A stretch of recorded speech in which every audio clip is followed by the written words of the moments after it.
할렐루야. 여러분 반갑습니다. 하나님의 은혜와 평강 여러분 모두에 있기를 간절히 바랍니다. 다음 주는 우리 고난주간 부활절이죠. 부활의 주님께 여러분의 가정마다 심령마다 찾아가셔서 은혜와 평강으로 함께 하시길 간절히 기원합니다. 같이 이 시간 한번 기도하고서 우리 말씀을 듣도록 하겠습니다. 존귀하신 주님 고맙습니다. 이 시간 거룩하고 복된 주일 하나님 임재 앞에 우리가 함께 모였습니다. 주님께서 이 시간 찾아오셔서 사랑하는 귀한 라이프교회 성도들을 축복하시고 말씀하여 주시고 깨닫게 하시고 위로하시고 강건하도록 주님 붙잡아 주시길 원합니다. 은혜를 더하시고 심령마다 평강을 더하여 주시옵소서. 우리가 마땅히 빌 바를 알지 못할 때에 성령께서 말할 수 없는 탄식으로 우리를 기도하시며 아버지의 뜻대로 우리를 기도하신다고 하였습니다. 그 진리의 말씀이 우리 심령 가운데 사건이 되게 하시고 경험되게 하시고 위로의 하나님 찾아오셔서 심령마다 주의 말씀으로 세미한 음성으로 말씀하여 주시옵소서. 우리의 모든 것들 주님께 올려드립니다. 하나님께서 함께 하심을 믿습니다. 감사하며 예수님의 이름으로 기도합니다. 아멘. 지난 한 주간 동안 말씀을 준비하면서 여러분에게 말씀을 나눌지를 많이 고민했습니다. 왜냐하면 말씀도 다 같은 말씀이지만 여러분에게 꼭 필요한 말씀이 있잖아요. 그죠? 하나님께서 들려주기 원하는 말씀 뭔가 굉장히 많이 고민을 했어요. 저는 설교 준비할 때 늘 기도하면서 성경 본문을 가지고 씨름해요. 내가 지금 제대로 해석하고 있는가? 그리고 어떻게 이 말씀을 우리 사랑하는 라이프계 성도들에게 적용할지 고민을 합니다. 같은 말씀을 가지고 여러분 그 말씀을 가지고 어떤 사람은 정죄 판단의 말씀이 될 수 있어요. 또 사단처럼 예수님을 시험할 때 여러분 말씀으로 시험한 거 아시죠? 예수님이 40일 금식 기도할 때에 사단 마귀가 찾아와서 말씀으로 시비를 겁니다. 그 말씀이 정말 우리 가운데에 큰 위로가 되고 그래야 되는데 제가 정말 여러분 지난 한 주간 동안 기도하면서 하나님 한 사람이라도 이 말씀을 통해 위로받았으면 좋겠습니다. 그렇게 기도를 했습니다. 여러분 개인적으로 제가 성경에서 가장 좋아하는 장이 있다면 로마서예요. 가장 좋아하는 장. 저만 좋아하는 게 아닙니다. 위대한 종교개혁의 아버지였던 마틴 루터 칼빈도 굉장히 로마서 말씀을 좋아했어요. 그 중에서도 가장 좋아했던 장이 어딘지 아십니까? 오늘 여러분 읽은 로마서 8장의 말씀이에요. 저는 제가 마음이 낙심될 때마다 로마서 8장을 묵상하고는 합니다. 이 로마서 8장은 위대한 복음의 대헌장이라고 할 수가 있어요. 여러분 대한민국에 보면 대한민국의 헌법이 있습니다. 대한민국은 자유민주공화국이다라는 선포를 하죠. 대한민국의 정체성을 이야기를 하죠. 헌법이라고 말합니다. 로마서 8장은 복음, 하나님 나라 위대한 대헌장이라고 할 수가 있어. 하나님 나라 백성이 누구인지, 하나님 나라 백성의 정체성, 우리는 누구인가, 얼마나 소중한 존재인가를 로마서 8장은 이야기를 합니다. 그게 보석 중에 보석이라고 할 수가 있어요. 로마서 8장은. 거대한 구원의 복음을 다 요약해 놓은 게 어디라고요? 로마서 8장이라고 할 수가 있습니다. 많은 믿음의 사람들이 너무나 좋아했어요. 로마서 8장을. 자유, 복음의 대헌장, 위대한 헌장, 우리에게 자유와 용서와 은혜를 확증하는 그 말씀이 로마서 8장이라고 할 수 있습니다. 로마서 8장에 어떤 게 나와 있는지 아십니까, 여러분? 로마서 7장에는 죄로 인해서 율법 아래 신음하는 모습이 나와요. 로마서 8장에 들어가면 그러므로 그리스도 안에 있는 자에게는 결코 정죄함이 없나니 성령의 생명의 법이 우리를 해방하였다고 선포합니다. 아멘. 그리스도의 영이 우리 가운데 내주하고 있다고 말해요. 그리스도의 영이 내주하고 있는 하나님의 자녀라고 확증을 합니다. 하나님의 자녀로 입양되었다고 이야기를 하죠. 그래서 그리스도의 성령이 우리 가운데 계심으로 하나님의 자녀인 걸 증거한다라고 말합니다. 예수 그리스도를 살리신 영, 성령께서 마지막 날에 우리를 살릴 거라고 이야기를 합니다. 그리스도의 영, 우리 가운데 계신 영은 양자의 영이라고 이야기를 하죠. 양자의, 어답션 됐다고 이야기를 합니다. 무슨 말이냐면 하나님의 자녀로 입양되었다는 얘기예요. 하나님의 자녀로. 하나님의 자녀가 되는 권세를 우리 가운데 주셨다라고 말합니다. 성령으로 인해서, 여러분 안에 있는 성령으로 인해서 하나님의 자녀로 입양되었다라고 말합니다. 그러므로 여러분 하나님의 나라의 상속자라는 말을 써요. 이 로마서 8장에서는 상속자, 하나님 나라의 권세와 축복, 은혜, 평강을 누리는 자라고 말합니다.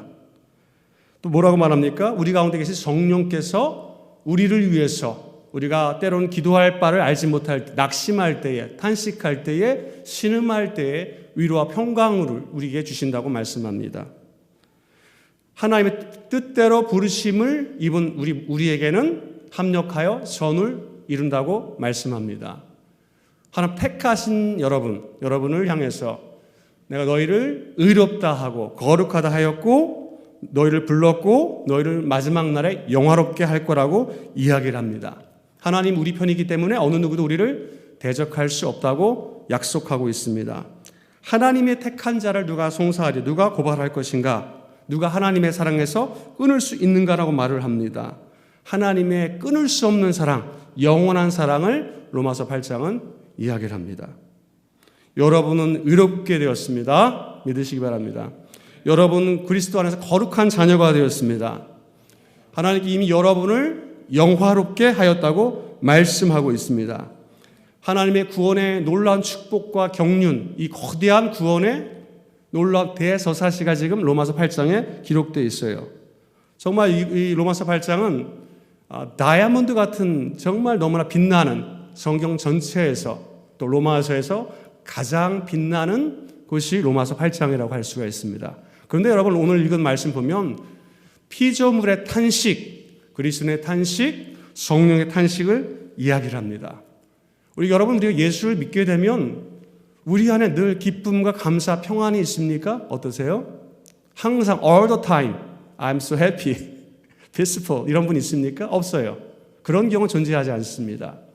심지어는 데살로니가전서 3장 16절에 사도 바울이 이렇게 말하죠. 항상 기뻐하라, 쉬지 말고 기도하라, 범사에 감사하라 이 얘기를 합니다. 그 말은 여러분 우리가 잘 해석을 해야 돼요. 문자적으로 해석을 하면 아무도 그렇게 못 살아요. 무슨 말이냐면 그리스도 안에서라는 말을 우리가 주목해야 돼요. 네? 그리스도 안에서. 우리의 지향점이라는 거죠. 우리가 이 말씀을 주어진 것은 어떤 상황이었냐면 로마의 압제하에서 예수 그리스도 종말을 기다리는 마지막 때에 천사적인 나팔이 울려 퍼질 때에 너희들이 몸이 공중에 주님을 만날 것이라는 그 이야기를 하면서 데살로니가 전서 말씀은 그 말씀이에요. 부활에 대한 소망을 이야기하면서 하는 이야기입니다. 너희들이 현재의 삶은 로마 압제와 고통과 탄식하는 상황 속에 있지만 예수 그리스도를 바라보고 영원한 하나님 나라 그리스도의 종말의 때 종말론적 소망을 가지고 감사라는 이야기를 하는 거예요. 여러분 문자적으로 지키시는 사람 아무도 없어요. 무슨 말이냐면 예수님께서 하신 말씀 이런 말씀이 있습니다. 잘 보시기 바라요. 너의 오른손이 범죄하면 잘라버리라. 눈이 범죄하면 뽑아버리라. 온전한 몸으로 지옥에 가는 것보다 불구의 몸으로 천국에 가는 것이 낫다라고 말씀하죠. 여러분 문자대로 해석하면 어떻게 되는지 아세요? 여러분 손과 발 다 잘라야 돼요. 여러분 눈 다 뽑아버려야 돼요. 무슨 말이냐면 이 의미가 있어요. 문자적인 의미가 아니에요. 성경 읽을 때 이 말하고자 하는 핵심 의미가 뭔가 예수님의 의도가 뭔가를 우리가 알아야 됩니다. 그게 뭐죠? 그만큼 죄를 멀리하라. 하나님께서는 죄를 너무너무 싫어하기 때문에 하나님 나라 자녀로서 살기 위해서는 너희들 죄의 문제를 해결해야 된다. 죄를 멀리해라. 하나님은 죄를 싫어한다. 죄를 대적하라. 그 말이에요. 그 말을 하기 위해서 과장법적인 표현을 한 겁니다. 예수님께서. 과장법적인 표현을 한 거예요. 여러분 항상 기뻐하라, 쉬지 말고 기도, 범사에 감사. 이 말 너무나 우리가 늘 말씀을 새기죠. 저도 이 말씀을 너무나 좋아합니다. 아버지로부터 늘 들었다는 말씀이에요. 밥 먹을 때마다 우리 애들한테 시켜요. 제가 항상 기뻐하라. 앵무새처럼 해야 돼요. 항상 기뻐하라, 쉬지 말고 기도하라, 범사에 감사하라. 이 얘기를 늘 합니다. 우리의 지향점이, 왜냐하면 우리가 하나님의 자녀라는 것을 확인하는 거죠. 우리의 소망은 천국에 대한 소망이 있기 때문에, 종말론적 소망이 있기 때문에 항상 기뻐하라, 쉬지 말고 기도하라, 범사에 감사하라 라는 겁니다. 예수 안에 있는 것을 기억하라라는 이야기죠. 이 말은 내 안에 예수가 있다. 나의 운명은 그리스도 예수 안에서 부활의 소망 가운데 있다라는 거죠. 이 이야기는 여러분 우리가 울지 말고 슬퍼하지 말고 탄식하지도 말고 그 얘기가 아닙니다. 무슨 말씀인지 아시겠죠? 우리의 신앙 여정 속에는 여러분 늘 슬픔이 있습니다. 아픔이 있습니다. 절망이 있습니다. 탄식이 있습니다. 예수님조차도 그러셨어요. 겟세마네 동산에서 말할 수 없는 탄식으로 하나님 앞에 땀방울이 핏방울이 되도록 기도하셨습니다. 예루살렘 성을 바라보시면서 예루살렘아 예루살렘아 선지자를 돌로 치는 자들아 하면서 탄식하셨습니다. 성전에서 예수님 또 그 성전을 뒤엎으셨죠? 기도하는 집을 어찌하여 강도의 구렬로 만드느냐. 의로운 분노를 나타내기도 했습니다. 또 어떨 때는 기쁨을 표현하기도 했습니다. 예수님에게도 여러분 희로애락이 있던 거 아시죠? 우리가 슬플 때 슬퍼하고 기쁠 때 기뻐하고 아파할 때 아파해야 합니다. 아플 때 웃으라고 하면 안 돼요, 여러분. 괴로울 때 즐거우라고 하면 안 됩니다. 그렇게 우리 강요하면 안 됩니다.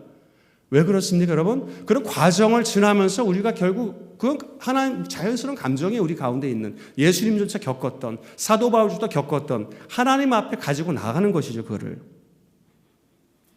여러분, 저는 제가 대화하기 싫은 사람이 어떤 사람이냐면 늘 이야기를 하면 정답만 말하는 사람. 예. 어떤 상황 속에서 늘 그냥 기도해라. 기도하죠, 당연히. 어떤 정답만 이야기해 주는 사람 정말 부담스러워요. 막 어쩔 때는 욥의 세 친구 같은 사람들 만나요. 아픈 중에 고난 가운데 있을 때 생각해봐라 하면서 막 이게 뭔가 조언해 주려고 하는 사람들이 있어요. 물론 우리가 들어야죠. 그러니까 정말 중요한 것은 우리 아픔과 고통과 슬픔을 있는 그대로 하나님 앞에 가지고 나가는 것이 필요합니다. 인생을 살다 보면 우리가 영적 광야를 지나죠. 고난과 아픔을 통과합니다. 영적인 탄식을 할 때가 있습니다. 현실 속에서 고통해야 할 때가 있습니다. 여러분, 왜 예수님이 우리의 진정한 위로자가 될 수 있습니까? 히브리 기자는 이렇게 말합니다.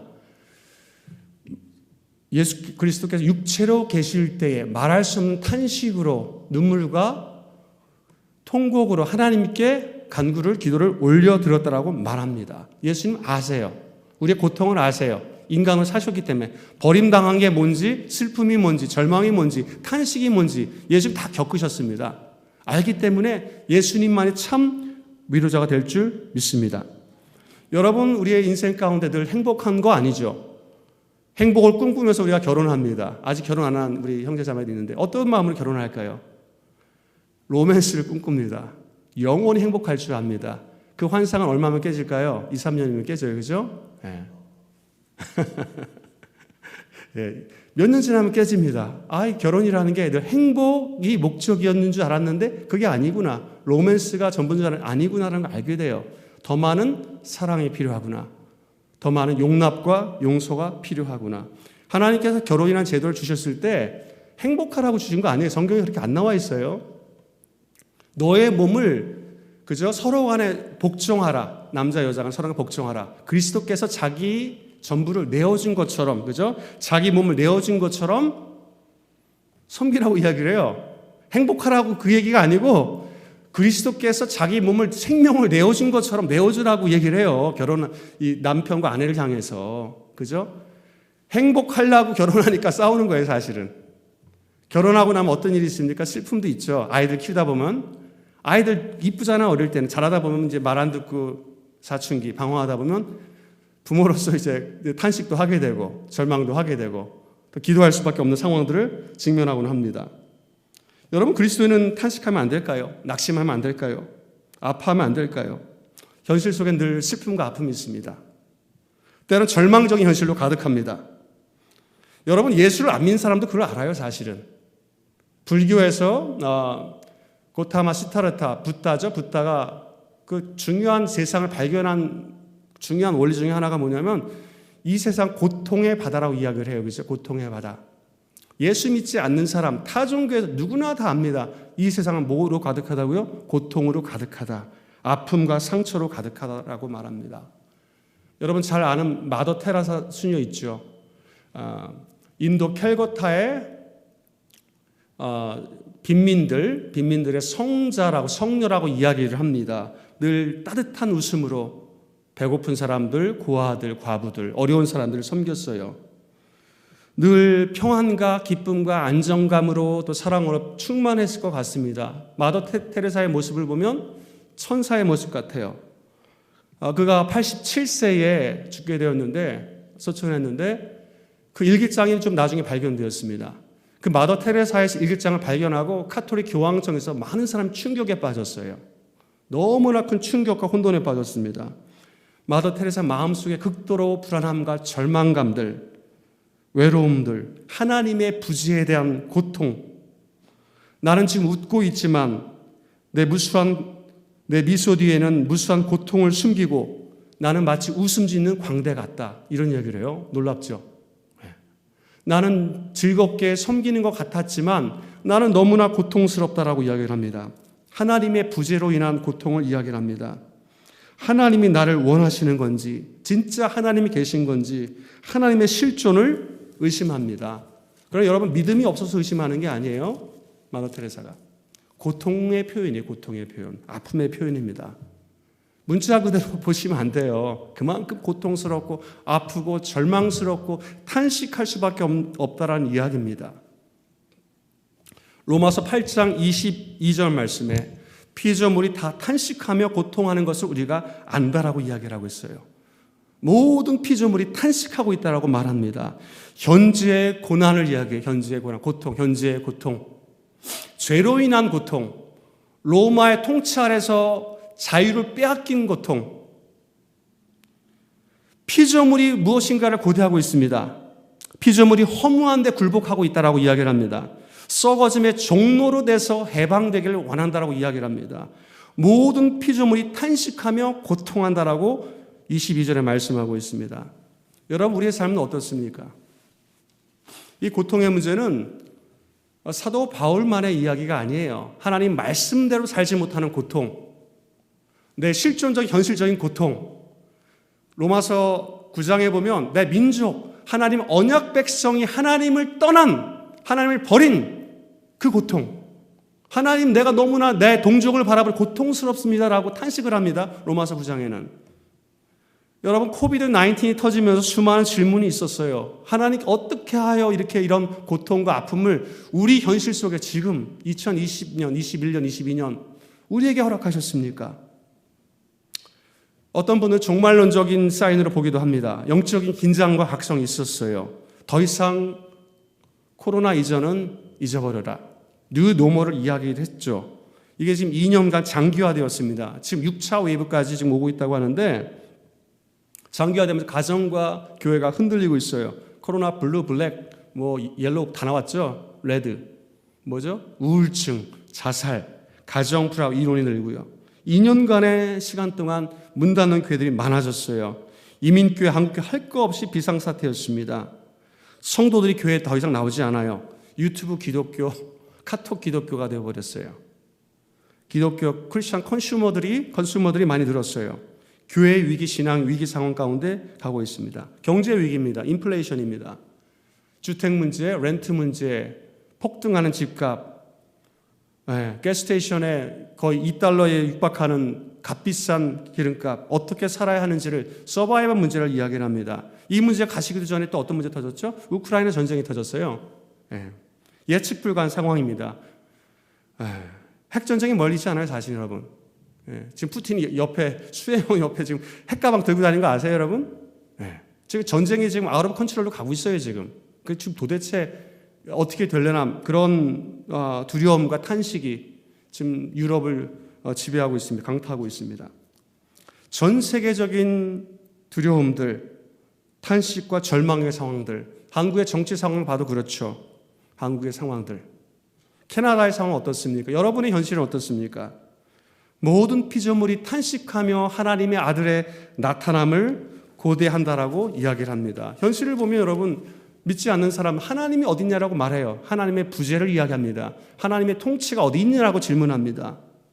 제가 우크라이나 전쟁을 관찰하며 보고 있는데, 기도하면서 보고 있는데, 정말 끔찍한 일이 많죠. 수많은 폭탄들이 얼마 전에 기차역에 터져서 많은 사람이 죽었어요. 어린아이들이 몸이 파편이 되고, 어린 꼬맹이 죽은 아이를 안고 있는 어머니의 모습, 그런 모습을 보게 됩니다.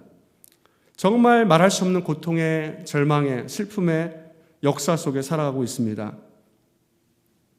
여러분, 왜 우리는 탄식할 수밖에 없습니까? 우린 이미 구원받았어요. 하나님의 자녀입니다. 로마서 8장 그 많은 축복과 언약과 약속이 있음에도 불구하고 여전히 우리는 탄식합니다. 왜 그렇습니까? 우리의 구원은 아직 완성되지 않아서 그래요. 이미 구원받았어요. Already not yet라고 이야기를 합니다. 무슨 말이냐면 이미 구원받았어요. 우리는 2000년 전에 십자가 사건이 그리스도 예수의 구원을 이루셨어요. 그렇죠? 믿는 모든 자에게 하나님의 자녀가 되는 권세를 주셨습니다. 믿으시기 바랍니다. 그러나 우리의 몸은 어떻습니까? 여전히 육체의 구원을 기다린다. 보이는 소망이 아니다라고 말합니다. 육체의 구원을 기다리고 있습니다. 이건 여러분 예수님의 재림 때에 완성돼요. 그 긴장지점이라는 게 있죠. 긴장지점. 이미 2000년 전에 예수님께 십자가의 구원을 다 이루셨어요. 이제 예수님이 다시 오셔야 완성됩니다. 이미 구원받았지만 아직 그 완성을 향해서 가고 있어요. 하나님 나라가 우리 가운데 도래했지만 그 완성을 향해서 가고 있어요. 예수님이 다시 오셔야 하는지 믿으시기 바랍니다. 네, 그때 완성돼요. 여러분, 우리는 예수 그리스도의 재림을 고대합니다. 너무나 현실이 힘들고 어려울 때 그런 의심들, 하나님의 부재, 또 우리의 말할 수 없는 탄식, 그렇게 절망하고 탄식하는 상황들 가운데 있습니다. 제가 한국에서 목회할 때, 사역할 때에 한 자매가 있었어요. 그 자매는 아버지가 전주에서 목회를 하셨습니다. 늦은 나이에 목회를 하셨어요. 은행 직원으로 계시다가 경제적으로 윤택한 생활을 하셨어요. 나이 50이 넘어서 목회를 하시고 개척을 했습니다. 새벽 기도를 이제 인도하러 가는 중에 술 취한 사람을 이제 구하기 위해서 차를 세웠어요. 그 사람을 건지기 위해서 데리고 나오는 중에 차가 그분을 치웠어요. 네, 그래서 소천하셨어요. 여러분, 이런 상황들 이해가 되세요? 뭐라고 설명하겠습니까? 뭐라고 위로할 수 있을 것 같아요, 여러분?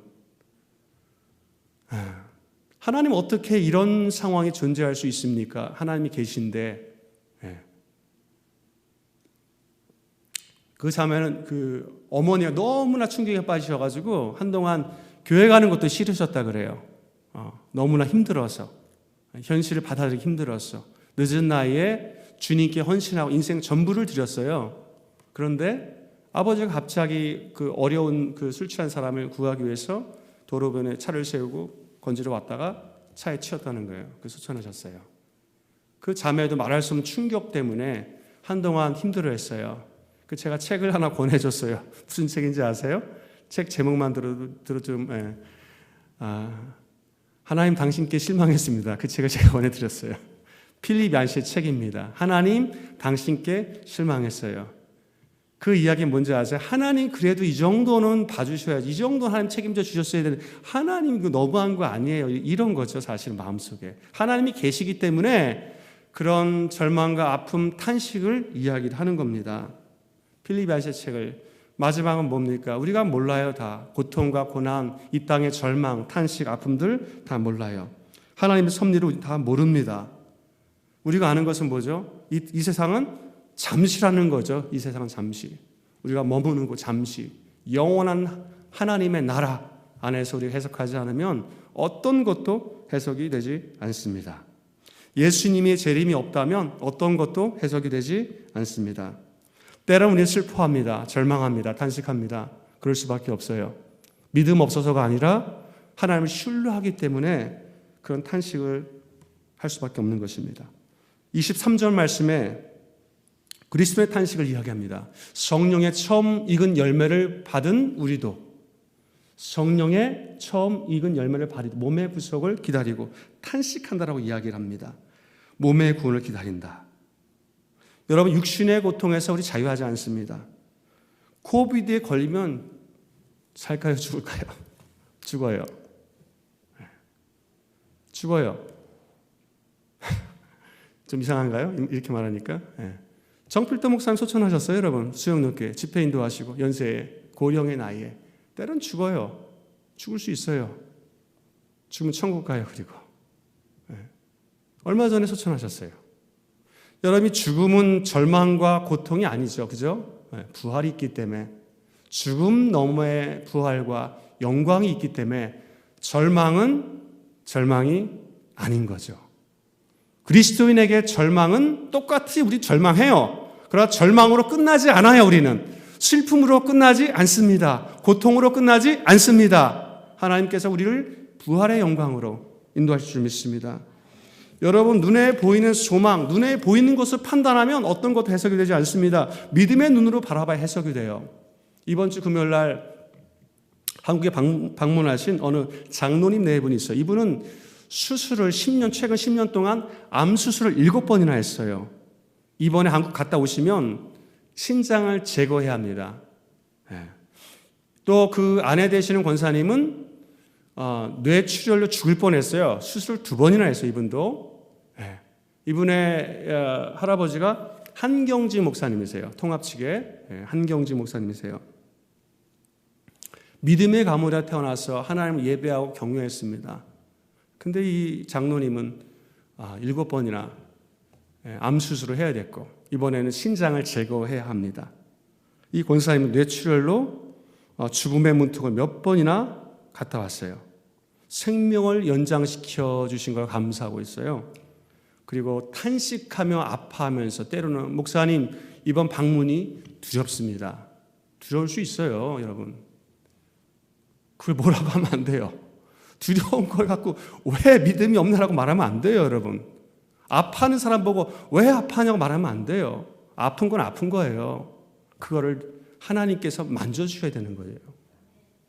여러분, 슬픔 가운데 있을 때 소망을 가져라. 이러면 안 돼요. 죽어서 자기 배우자를 잃은 사람한테, 자녀를 잃은 사람한테 여러분, 천국 소망을 가지세요. 이렇게 말하면 안 돼요. 함께 아파하고, 함께 울고, 함께 슬퍼하는 것입니다.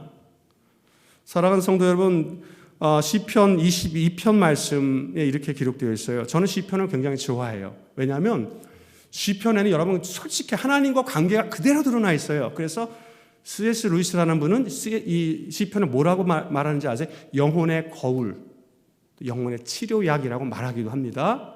저도 아침 저녁으로 틈틈이 들어요. 들어놓고 성경 낭송하는 거 있죠? 틀어놓고 아침 저녁으로 들을 때가 많아요. 하나님과의 관계 속에서 신앙은 여러분 관계지 무슨 계약이 아니고 조약이 아니죠. 그죠? 교리적 이게 아니에요. 신앙은 뭡니까? 하나님과 관계예요. 내 감정과 생각과 느낌과 하나님의 생각, 하나님 어떤 분인지 하나님 내 현실이 이래요. 라는 것들을 하나님께 교감하는 거죠. 그죠? 네. 신앙은 교감하는 거예요. 하나님과 교통하는 거예요. 관계예요. 그래서 시편에는 근데 그런 것들이 그대로 드러나 있어요. 하나님을 향한 기쁨, 감사, 고백, 찬양, 영광, 또 어떤 게 있습니까? 고통과 절망과 슬픔과 그 모든 것들이 다 시편에 기록되어 있어요. 하나님 어찌하여 나를 버리셨나이까? 시편 22편 1절 말씀에 하나님이 어찌하여 나를 버리셨나이까? 나를 멀리 하시며 돕지 아니하시며 내 신음소리를 듣지 아니하시나이까? 나는 벌레요 사람이 아니라 사람들이 비방하며 조롱하나이다. 나를 보는 자는 나를 비웃으며 입술을 삐죽거리며 머리를 흔들며 말하되 하나님의 자녀냐 네가? 하나님이 계시면 어떻게 너의 현실이 이럴 수 있냐라고 조롱한다는 거예요. 여러분 이 다윗의 시편입니다. 메시아 시편이라고 말하기도 하지만 예수님께서 버림당한 걸 예표하는 메시아 시편이라고 말하지만 다윗의 고백이 이 고백은 하나님 어찌하여 나를 버리셨나이까? 나를 멀리하며 나를 돕지 아니하시나이까? 내 신음소리를 듣지 아니하십니다. 나는 벌레요 사람이 아니라. 여러분 나는 벌레라고 하는 고백 들어보세요. 다윗이 내가 이 사울 왕에 쫓겨서 죽을 수도 있는 상황 속에서 광야를 떠돌면서 내가 블레셋 군대 그 가운데 들어가서 잘못하면 죽을 수 있는 미친 척해야 살 수 그렇게 해서밖에 자기 생명을 유지하는 얼마나 비참한 인생입니까? 나는 벌레요 사람이 아니라 사람들의 비방거리요 조롱거리나이다. 나를 보는 자마다 나를 비웃나이다. 입술 삐죽거리며 머리 흔들며 내게 말합니다. 10절 말씀이 이렇게 되어 있어요. 나는 모태에서 죽기에 들여졌으며 주는 나의 하나님 되셨나이다. 이렇게 이야기를 합니다. 주는 나의 하나님이 되셨나이다. 이 얘기는 뭐냐면 하나님과 관계를 가지고 다시 하나님께 나가는 거예요. 나는 누굽니까, 여러분? 태중에서부터 하나님께서 나를 선택하셨습니다. 하나님께서 기름 부은 당신의 종이라는 이야기를 하나님께 신원하는 거예요. 그래서 여러분, 이 22편이 시작은 절망과 고통과 탄식으로 끝납니다. 하나님을 향한 아픔과 탄원, 그죠? 탄식으로 시작을 하지만 시편 20편 지나갈수록 하나님을 향한 신뢰로 바뀌어요. 그죠? 뭐라고 얘기하면 하나님은 여호와는 열방의 주제시오 모든 육체가 여호와를 볼 것입니다. 이런 얘기를 합니다. 22장 말씀에 보면 22편 말씀에 보면 땅의 모든 끝이 여호와를 기억할 것입니다. 모든 나라의 모든 족속이 주의 앞에 예배하며 나라는 여호와의 것이요 여호와는 모든 나라의 주제이심이라 이렇게 이야기합니다. 내 현실은 고통스럽지만 내가 하나님 앞에 기도하며 나갈 때 성령께서 그 마음을 바꿔주시는 거죠. 성령께서 바꿔주십니다. 여러분의 슬픔과 아픔과 탄식을 가지고 주님 앞에 나갈 때 그걸 성령께서 바꿔주시는 거예요. 다윗이 자신의 감정을 있는 그대로 고백했어요. 하나님 여러분의 감정을 저지먼트하지 않아요. 여러분을 뭐라고 막 이렇게 나무라지 않으세요. 여러분의 감정과 생각과 느낌과 상황들을 듣기를 원하세요. 우리의 연약함 이미 다 아세요. 너무 어른인 척 할 필요가 없다는 얘기, 제 말은. 우리 하나님 앞에서. 하나님 앞에 우리가 자녀입니다.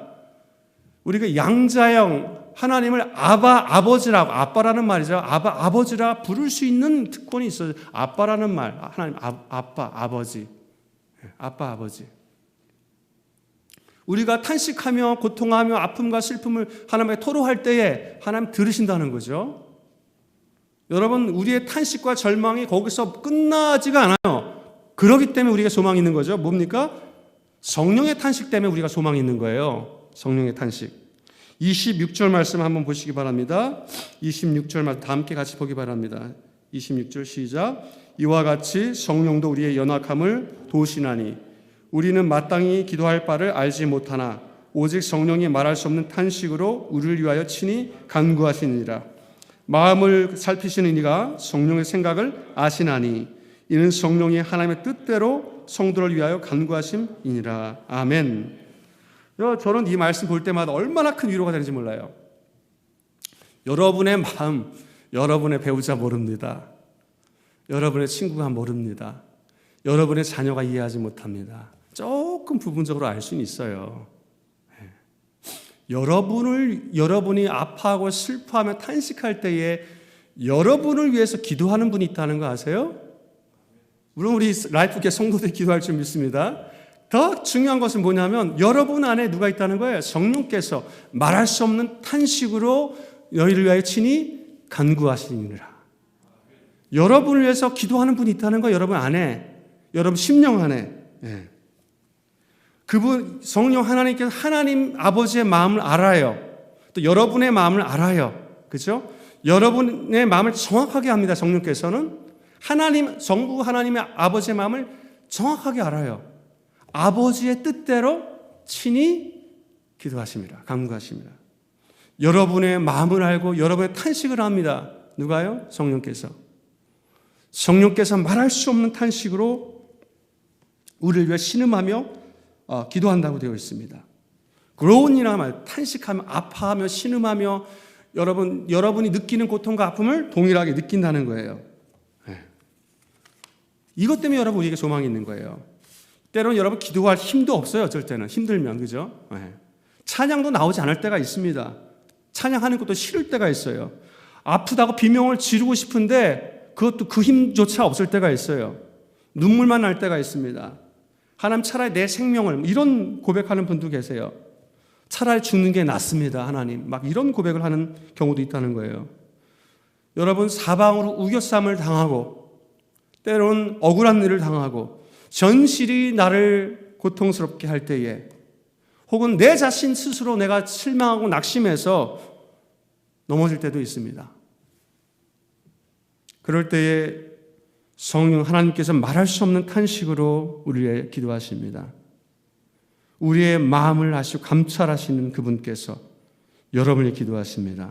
여러분의 마음을 정확하게 잘 알고 계십니다. 여러분이 아파하시는 만큼 함께 아파하는 줄 믿습니다.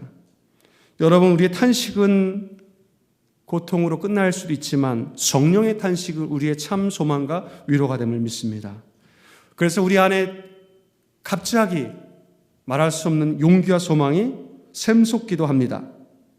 하나님 멀리 계신 것처럼 느껴지고 내가 버림받은 것처럼 느껴지고 말할 수 없는 탄식으로 신음할 때에 내 안에 다시금 찬양이 터져나오고 기도가 터져나오고 예배가 사모하게 되고 여러분 안에 계신 성령 하나님 역사인 줄 믿습니다. 하나님을 사랑하는 여러분 안에 성령께서 일하고 계심을 믿습니다.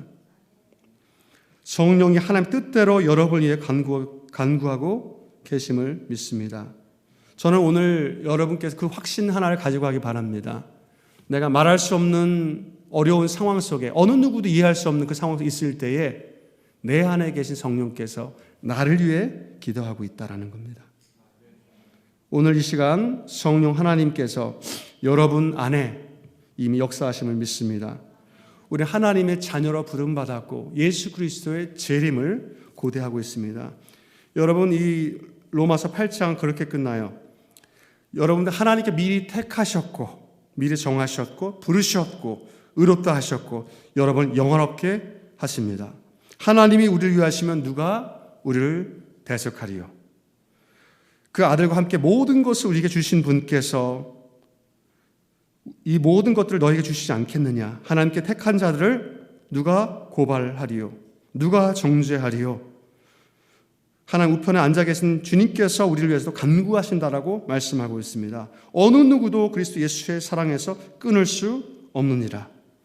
우리 주 예수 그리스도의 안에 있는 하나님의 사랑에서 끊을 수 없으리라. 아멘. 이 말씀이 여러분 가운데 확증되는 오늘 이 주일 이 시간 되길 간절히 바랍니다. 사랑하는 성도 여러분, 우리의 고난과 고통, 절망 또 혹은 탄식 넘어서서 성령 하나님께서 이미 여러분 가운데 일하고 계심을 믿습니다. 늘 성령과 동행하는 여러분들에게 예수님을 축원합니다.